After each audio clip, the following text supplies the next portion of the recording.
François Lévesque. Bonjour. François Lévesque, professeur d'économie, grand spécialiste des questions de concurrence, voilà, Mines ParisTech, École des mines de Paris. Vous venez de publier 2 ouvrages. Il y en a un qui est plus récent que l'autre.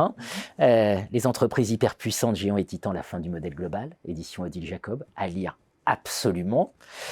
Mais il faut lire aussi absolument Les habits neufs de la concurrence, ces entreprises qui innovent et raflent le tout. Odile Jacob également. Il faut vous lire aussi sur Conversation France. Vous chroniquez de manière très régulière et surtout vous nous éclairez le réel. Voilà, vous nous permettez de voir le réel différemment.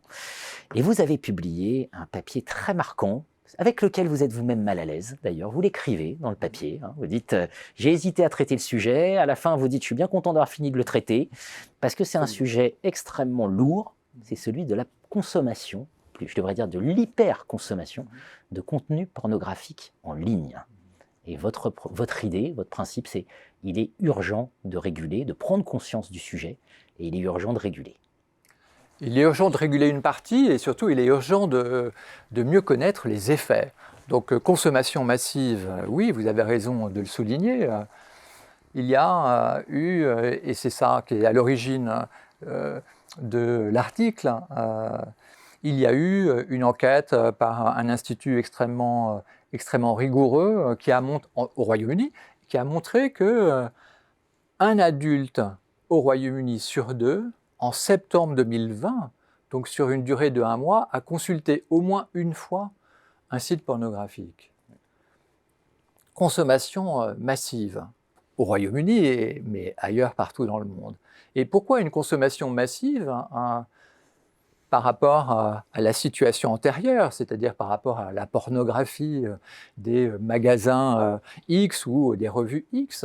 C'est Internet a eu pour effet de rendre la pornographie incroyablement accessible, puisque on ne vous demande même pas votre adresse électronique, on ne vous demande rien pour entrer, sauf de déclarer, d'auto-déclarer que vous avez moins de 18 ans, pour entrer sur un site pornographique. Et ce site pornographique, vous avez accès à des millions de vidéos gratuitement. Donc, deuxième élément, la gratuité. 1, l'accès est facile, vous le laissez pas, on ne vous demande pas de vous inscrire. 2, la gratuité, c'est gratuit. Alors bien évidemment, le modèle d'affaires, c'est un hameçonnage, c'est-à-dire que les sites de pornographie en ligne espèrent qu'après les visionnages gratuits vont inciter certains internautes à s'abonner et donc à payer. Et troisième élément, c'est une consommation incroyablement privée, discrète, puisque l'essentiel de la consommation se fait à travers le téléphone portable. Et il n'y a rien de plus personnel qu'un téléphone portable. Donc le monde où les gens relevaient leur col, mettaient un chapeau, les gens, c'est-à-dire les mecs, les hommes, et entraient dans un magasin porno ou entrer dans un cinéma, eh bien là il fallait se cacher ou aller chercher un magazine et puis mettait le magazine ou le marchand de journaux mettait le magazine entre justement des journaux comme Le Monde ou comme Le Figaro pour se cacher. Là, voilà, il n'est même pas nécessaire de se cacher. Donc l'accès gratuit, discret, a fait que la consommation est absolument massive aujourd'hui.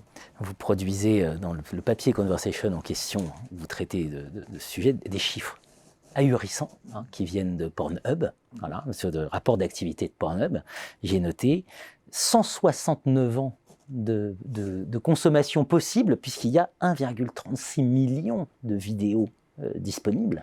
Absolument. Et de vidéos nouvelles, c'est-à-dire que c'est 169 années qu'il faudrait à un internaute pour simplement regarder les nouveautés de l'année 2019 sur Pornhub. Donc c'est invraisemblable. C'est absolument invraisemblable et tous les chiffres sont à l'avenant. Ouais. Et puis il y a cet autre effet, c'est les confinements qui ont joué un effet d'accélérateur considérable. Absolument, parce que, eh bien, évidemment, les rencontres physiques étaient moins possibles, donc il y a visiblement eu un dérivatif. Les sites de porno ont servi de dérivatif, mais ce qui est aussi incroyable comme consommation, et ce que j'ai découvert en me documentant pour écrire cet article dans The Conversation, c'est la consommation chez les jeunes, chez les moins de 18 ans. Une enquête de l'IFOP récente montre que vous avez un adolescent sur 10, en tout cas un individu de moins de 18 ans, donc en général quand même un adolescent ou une adolescente, mais même si c'est beaucoup moins fréquent, vous en avez 1 sur 10 qui regarde quotidiennement un site de pornographie. Et puis, la moyenne d'âge de découverte de la pornographie sur un site, c'est 14 ans.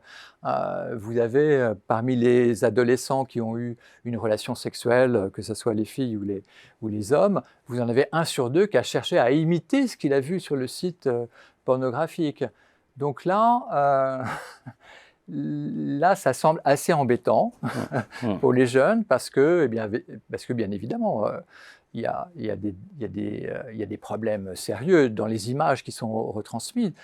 La femme, personne ne demande le consentement de la femme sur un site pornographique parce qu'elle est évidemment consentante. Il y a évidemment des images une image absolument détestable dans la représentation des femmes. Donc il est possible que pour les adolescents, ça soit vraiment très négatif.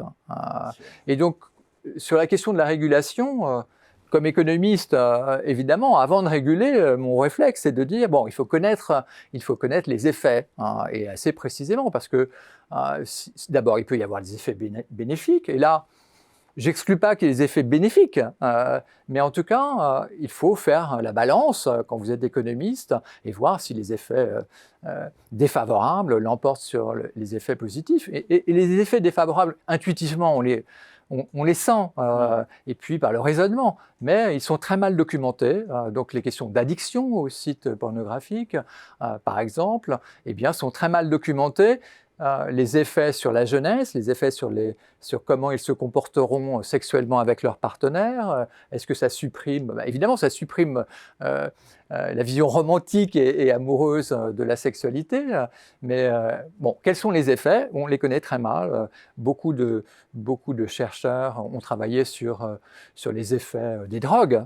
Et à ce jour, il y a encore très peu de chercheurs qui ont cherché à objectiver, à documenter les effets de la pornographie en ligne, et en particulier sur les moins de 18 ans. Donc là, je suis presque catégorique, c'est-à-dire que je suis assez pour la prudence ou un modèle de type de précaution. C'est-à-dire qu'il est possible que les effets soient vraiment très très forts en ce qui concerne la consommation de pornographie en ligne pour les moins de 18 ans. Donc, essayons de mettre en place des règles pour limiter cet accès libre, gratuit et d'une discrétion quasi absolue qui pousse à la consommation. Avec ce paradoxe que vous soulignez, quand on interroge les parents, ils sont convaincus que leurs enfants n'y sont jamais allés, et quand on interroge les enfants, ils déclarent qu'ils y sont allés. Absolument. Et voilà. donc, il faut que les parents prennent conscience que ça peut être un problème sérieux et ne pas nier le phénomène, mais on le nie presque tous, c'est-à-dire, vous avez fait allusion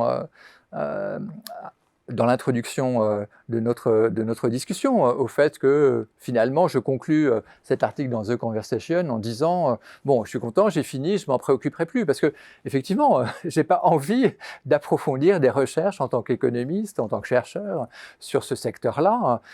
C'est très glauque, c'est très glauque, c'est évidemment pas gratifiant, mais je pense que moi, je ne le ferai pas, mais donc je suis en contradiction avec moi-même, mais je pousse les autres à le faire. Voilà, il y a une responsabilité de se saisir de cette question, ouais. Et donc de réguler. On rappellera que la Chine, sur les jeux vidéo, régule. Voilà. Donc voilà, il y a un vrai sujet autour de ces régulations des contenus dans la pornographie. Absolument. Merci François Lévesque. Merci.